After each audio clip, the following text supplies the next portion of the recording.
welcome to Geeks Like Us, week number 2. I am Mike. Chaz. Nathan. And we're back for another review.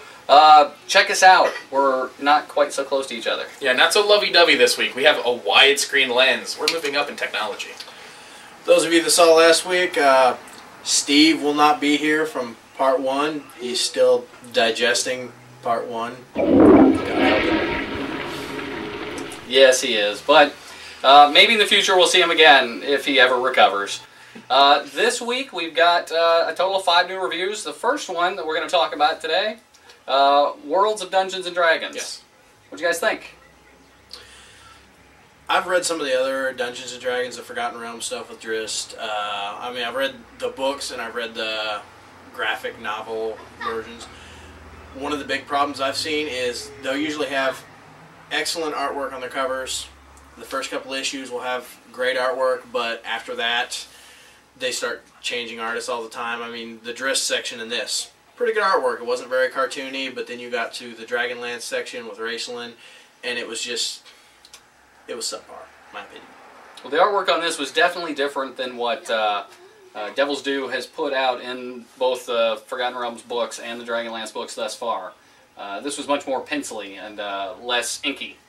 Yeah, it didn't look so much like a comic book to me like I would see in a Marvel or DC or something. The art just didn't really do it for me. The cover art, the interior art, none of it really did anything for me. The only thing that did anything for me was Salvatore having his written work as the first half of the book.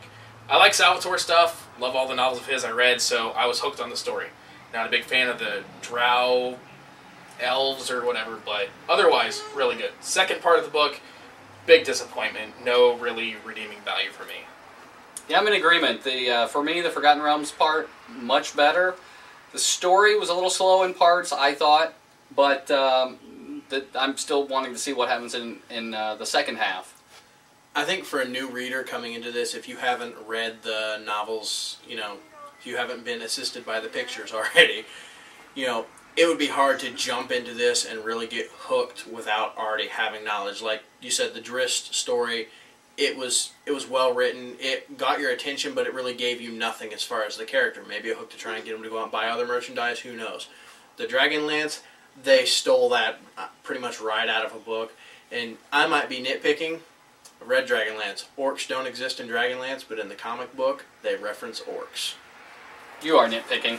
But definitely, if you're not familiar with Dungeons & Dragons at all, this book is probably not for you. If you are familiar and like the settings, I'd say give it a try. You might find something of value in that. Yeah, I'd say at least give it a shot. It's not in my box, but it's good. All right, we'll be back for part 2.